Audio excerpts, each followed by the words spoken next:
Our next speaker is Reggie Henderson. Reggie is the Vice President and General Manager of Energy Solutions Division at Telamon. Previously, he served as Vice President of AMG, Engineering and Machining, and has held executive positions at Telamon, Indiana Business Diversity Council, and the Indiana Chamber of Commerce. Reggie has over 30 years of experience in corporate management, business administration, and government affairs. It gives me great pleasure to welcome Reggie. Okay, thank you. Great, thank you. How are you? Let me just move this. You got it. Yes. Great, thank you. Good morning. Can everybody hear me okay? Great, okay. What I'd like to do is to first give you sort of an overview of our company because I think that's going to add a lot of value to the conversation and also to some of the positions that we want to share with you. Telamon is actually a company that is right down the road. We actually have facilities in Whitestown that you can see off of 65 on the way to Purdue, and also we're headquartered in Carmel. Right now, we've got a little over 2,000 employees. Annual sales last year are $707 million, and we actually have 3 business units. And the reason I've got 2 in here in red and 1 in blue is because one is a spinoff, which is the division that I'm running right now, which is our energy group. But it all ties into a company that has a platform that's based on supply chain. We're very diverse. We are in energy, solar, particularly for the part that I run. Also, we do supply chain management and also assemblies for Cummins, which is a division that I used to run many years ago. And then also we build phone systems for AT&T. So we are very diversified. So when you look at the locations and so forth throughout the United States, just moving material between our locations is a full-time job. We've got 13 locations in total, 2 in Mexico, as you see there in Fresnillo, with our wire harness business, which is an acquisition a couple years ago, and then also a new office that we opened up in Macedonia, which is also an expansion of our wire harness business. So these are the 3 areas of our business. So I was sharing the telecoms group, the industrial solutions, and also Telamon Enterprise Ventures. Field services, deployment, and the base and the foundation of our businesses is supply chain. Bringing that material in, managing it for our customers, deploying it, and actually implementing it into the field.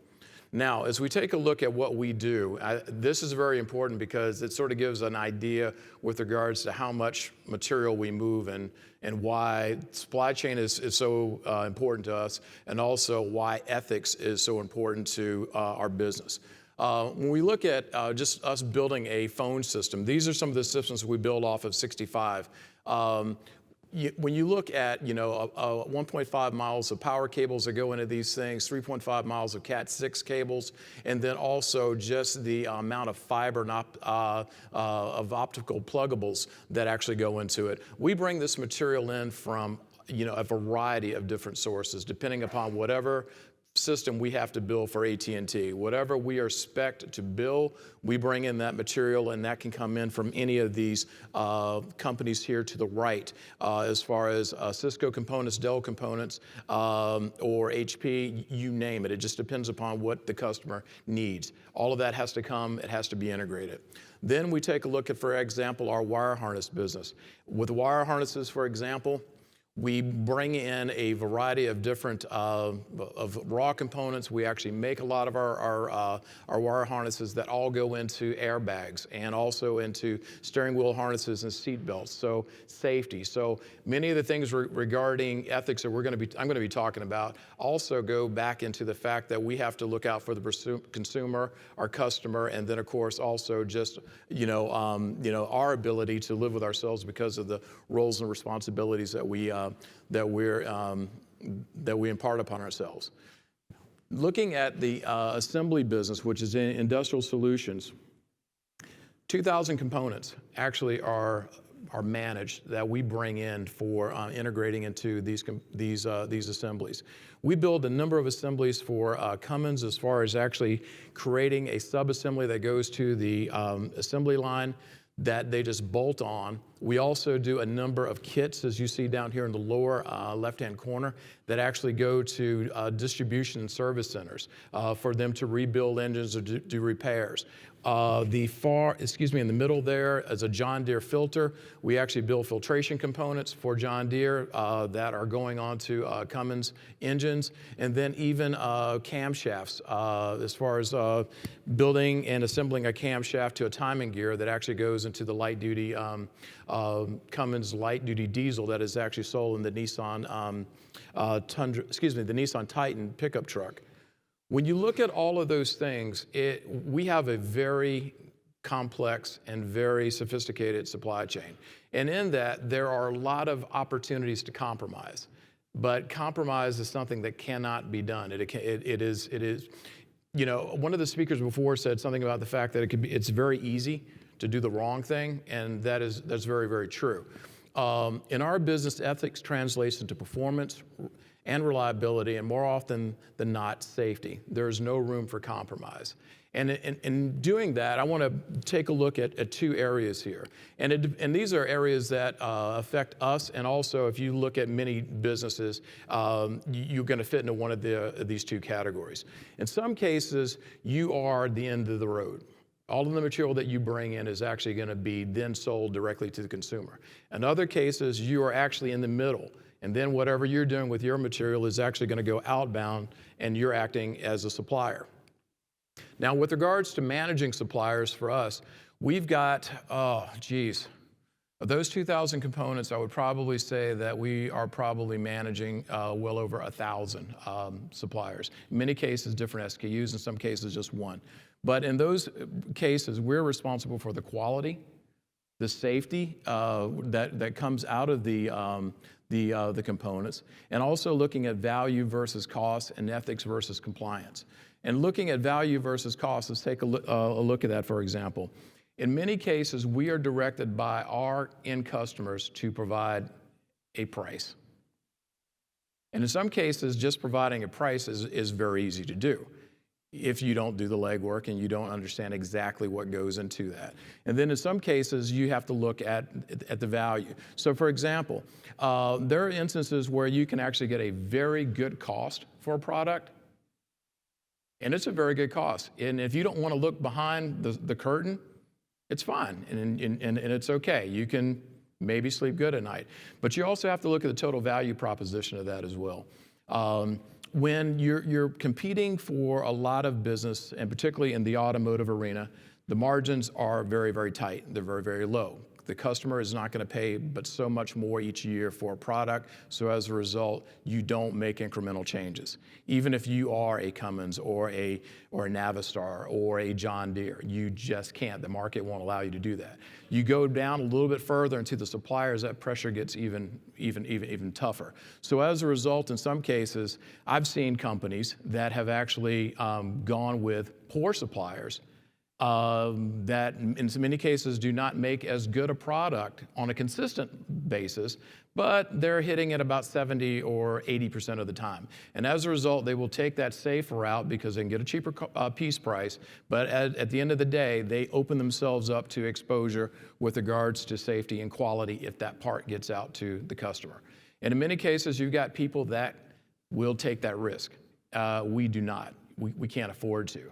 But there are opportunities to waiver. When you look at ethics versus compliance, compliance in this case that I'm sharing is compliance to the customer.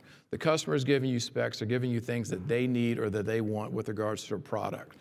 With that, you can choose to take an easy route. You can choose to do the bare minimum and actually answer all the questions, check the boxes, and then actually just go ahead and provide the customer what they're looking for.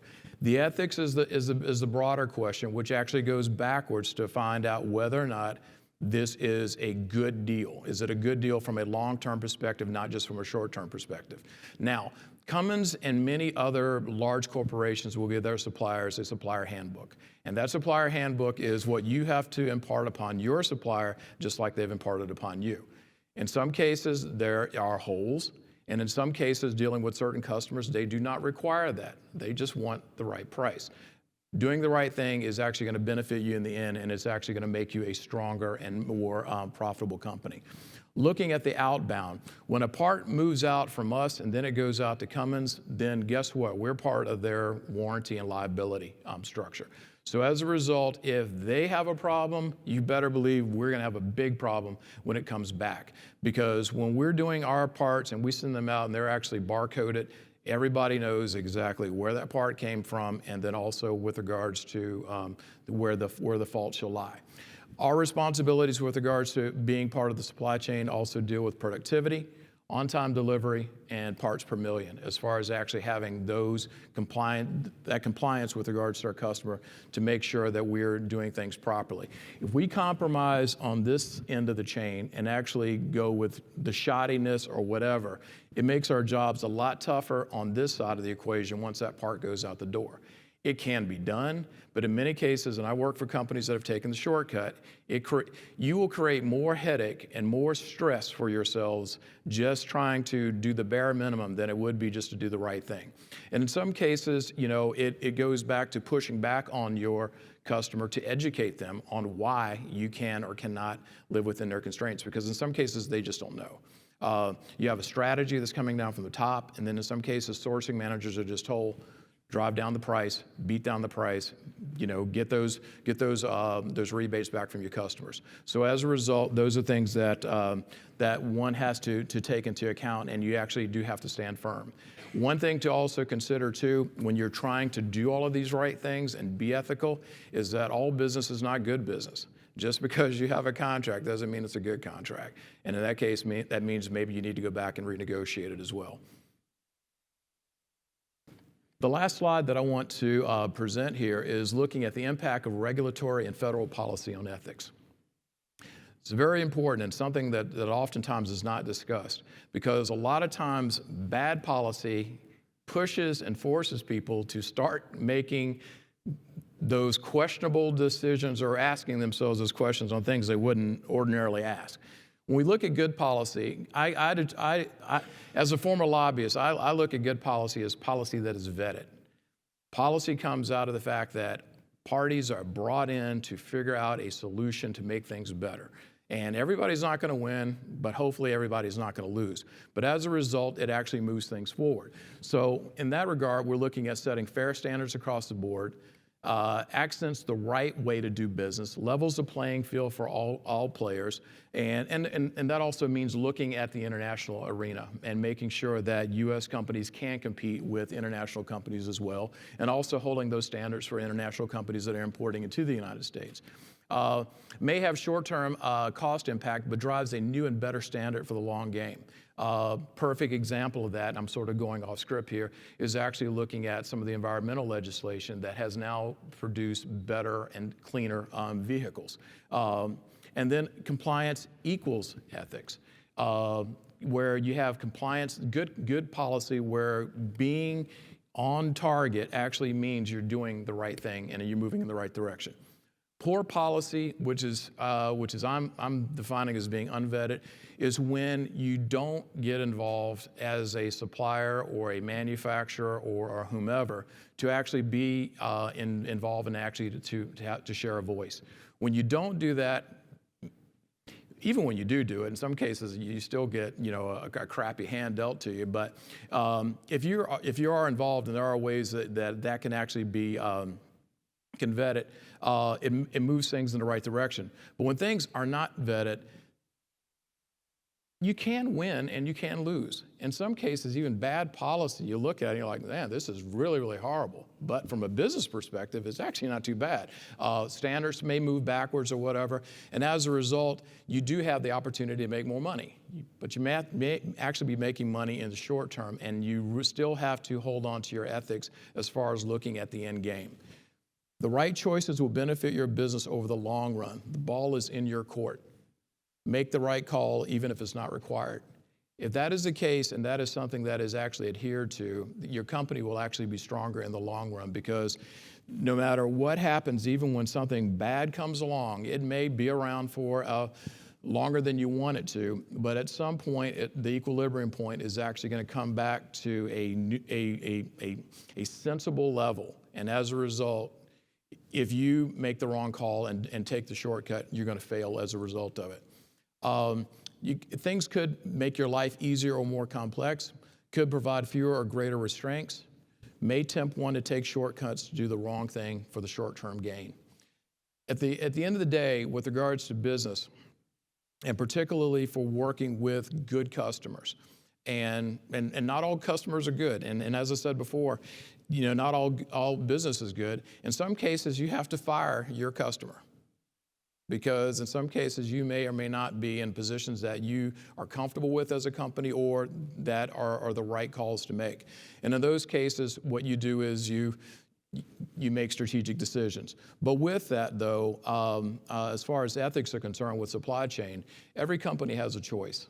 And with those choices, there are opportunities to work with your customers and also to not fall into a lot of the pitfalls. When you have a poor policy that, for example, it comes into effect and you look at your supply chain, there are opportunities where you can be compliant, you can hit all of the parameters of your customer, you can basically get the cost that you're looking for, and you can get the margins that you're looking for. But at the end of the day, you're going to create a situation where you're going to get very, very used to a situation or a environment that is not sustainable. And you have to be smart enough to realize that, because if you do, it's going to be in the best benefit of you and your company. So with that, I will conclude. And are there any questions?